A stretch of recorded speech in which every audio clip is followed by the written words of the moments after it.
If you follow international finance, you've probably seen the recurring puzzle coming out of Japan. Headlines often mention these massive pools of government money. We're talking about the huge reserves held in the so-called special accounts. The question is always the same. They accumulate endlessly, they never seem to shrink, and they appear to sit there just frozen.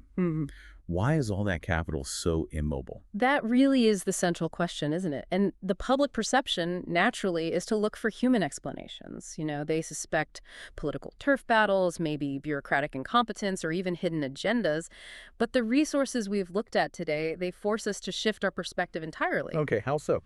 We need to look past the individual human actors and focus on the structural design.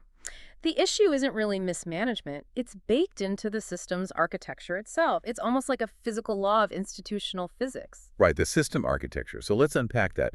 The sources you shared introduce a really powerful way to think about what these financial structures even are. It sort of reframes the whole mission. It does. We have to discard this simplistic idea that a fund is just a box of money. Structurally, a fund, especially these large special accounts, is fundamentally a device that freezes time. A device that freezes time.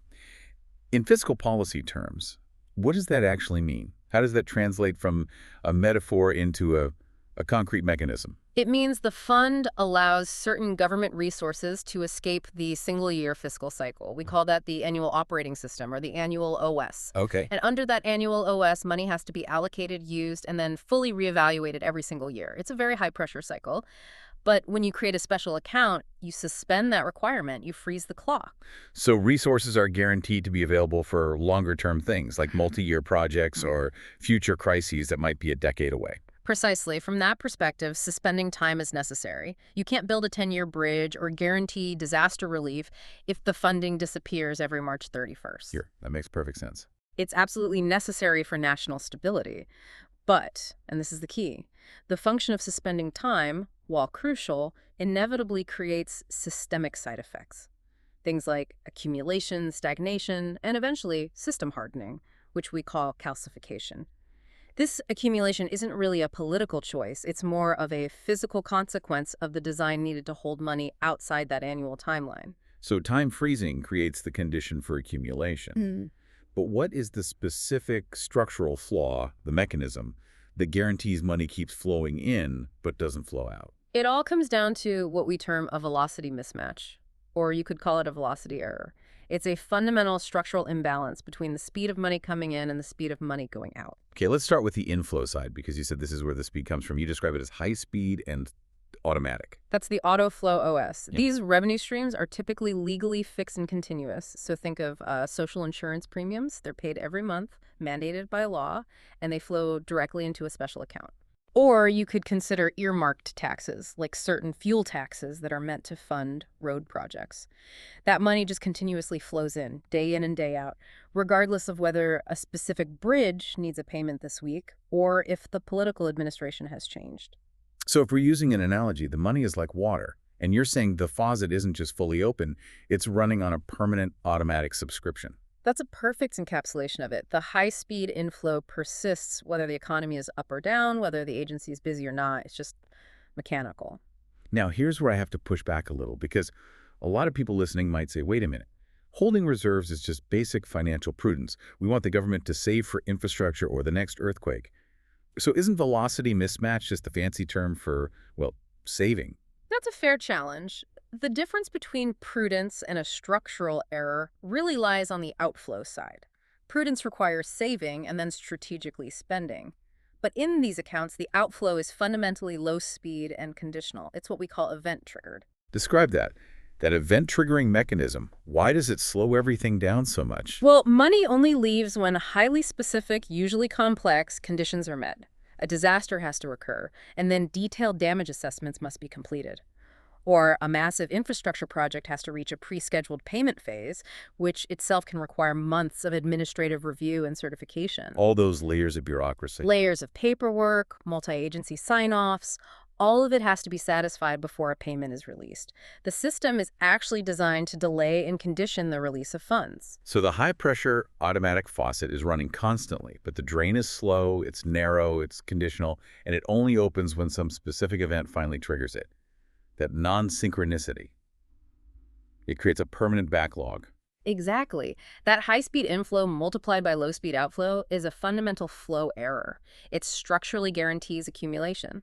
If the rate of inflow is always higher than the rate of outflow, you are guaranteed to get sedimentation where resources just settle, stagnate, and fail to circulate. This is why the money doesn't shrink. It was designed to fill up, but not to efficiently empty. Okay, so the system is guaranteed to fill up with this sediment. But what happens to the fund after it accumulates? You introduced the concept of calcification, this biological analogy for system hardening. Yeah. It sounds like an organ just ceasing to function. It is, structurally speaking. Calcification progresses in three distinct, almost predictable phases.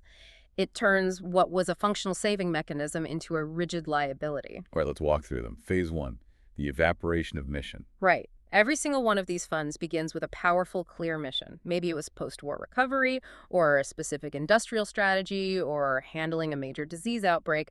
But over time, often decades, that necessity weakens, or it becomes obsolete, or it's simply fulfilled. The original purpose just evaporates. But the fund keeps going. It keeps going. And here is the critical structural detail. The fund's operating system lacks a fundamental safety switch. It doesn't have a stop command or an expiration date. What engineers would call a TTL, or time to live. So the original reason for its existence is gone, but the engine is still running because the OS doesn't have the shutdown code. Precisely. Which leads us directly into phase 2, the zombie structure. Zombie structure, that's a pretty vivid picture. If the original purpose is gone, why don't the managing agencies just wind it down and return the money to the general budget? Because the automatic inflow persists. Even if the mission is dead, the bureaucracy designed to process that money is still receiving its legal high-speed revenue. And this creates a runaway structure. The agencies managing the fund, they stop focusing on the original goal and instead focus on self-preservation. Their mission changes. It evolves from solve this national problem to maintain this administrative structure. The rules, the routines, the paperwork, that becomes the objective long after the original need disappears. So the system becomes an end in and of itself. It's run on autopilot, sustained by that constant inflow long after the pilot is checked out.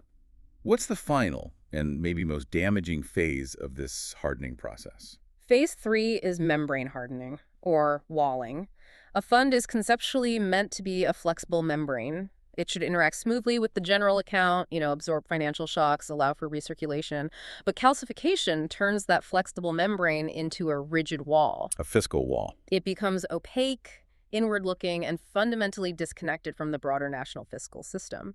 And crucially, this wall prevents resources from being recirculated or flexibly reallocated. This walling, this is what many people see and interpret as secrecy or a dark box. But structurally, it's primarily a communication failure caused by that membrane rigidity. The structure just can't communicate its resources or interact with the rest of the budget anymore. This brings us to the national implications.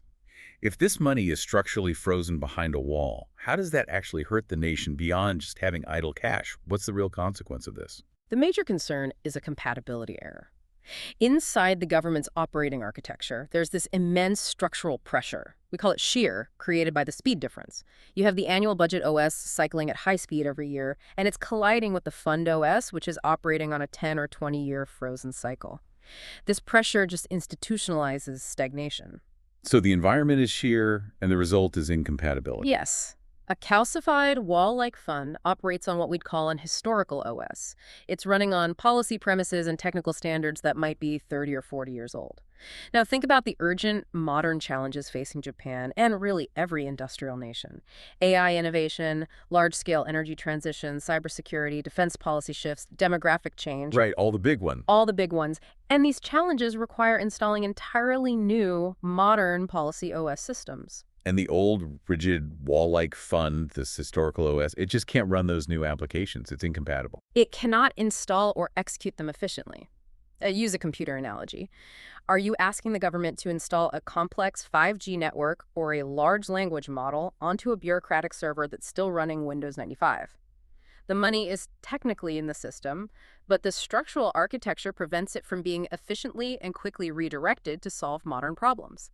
The capital is structurally incompatible with current needs. That structural incompatibility is genuinely alarming. It confirms that the nation has the capital for transformation, yet the system itself prevents that capital from being used for the most critical policy shifts of our time. That is the core conclusion. The danger isn't just that the money is unused. The real danger is that these frozen, wall-like systems actively break the link between available resources and real-world needs. They become bottlenecks that actively hinder national agility. So if the root of the problem is structural, a flow error, a time-freezing consequence, then the solution can't just be a simple political decision to cut the budget. You need a fundamental fix. Exactly. We have to stop treating these funds as just a fiscal target for reduction, and instead treat them as an OS problem, one that requires a fundamental metabolic redesign. We need to redesign the structure so it has a healthy metabolism, allowing it to naturally use resources and flush out the excess. How do you do that? How do you perform a metabolic redesign? What are the key structural remedies the sources identified to reverse this calcification? The fixes focus on reintroducing flow and life cycles. First, you need velocity redesign. This means adjusting the scope of that high-speed automatic inflow, maybe reducing the percentage collected automatically, and, critically, redefining the outflow conditions so they align with modern policy needs. You have to speed up the drain to match the faucet. So you tackle both sides of the velocity mismatch. And the second fix that addresses the lack of a shutdown sequence, the TTL. That's the crucial next step. TTL, or time to live assignment. We have to implement explicit stop commands or mandatory expiration dates directly into the fund's operating system. No fund should be allowed to run indefinitely. After 10 or 15 years, it must trigger a mandatory reevaluation where the default outcome is termination unless a new policy need is explicitly proven. And finally, fixing the rigidity of the wall, allowing resources to recirculate. That's the third key fix. Opening recirculation ports. We need to introduce formal rules for mandatory controlled recirculation of funds back to the general account after certain thresholds are reached. This allows the rigid wall to function as a flexible membrane again. It ensures that resources that have outlived their purpose are put back into the national budget, where they can be allocated to those modern applications, AI, energy, or cybersecurity. What a detailed and genuinely insightful deep dive. The fundamental takeaway is that these government funds don't shrink because they were designed as a system that cannot stop. A time-freezing device with an unstoppable inflow and a highly conditional outflow. We often look for human error, but we should be looking at institutional physics. That really is the conclusion. The solution isn't political blame, it's structural redesign. And if we acknowledge that these systems naturally calcify, and that the fund's OS is structurally programmed for this kind of accumulation and self-preservation, it raises an even deeper, more provocative question about governance itself. It does. If structural rigidity leads to accumulation and runaway structure, then the next logical question isn't just how to shrink the funds, but why the national operating system seems inherently programmed toward goal expansion in the first place. Constantly seeking new missions, accumulating structure, pushing the whole system toward maximum size, that inherent tendency towards swelling, well, that's perhaps the ultimate subject for study.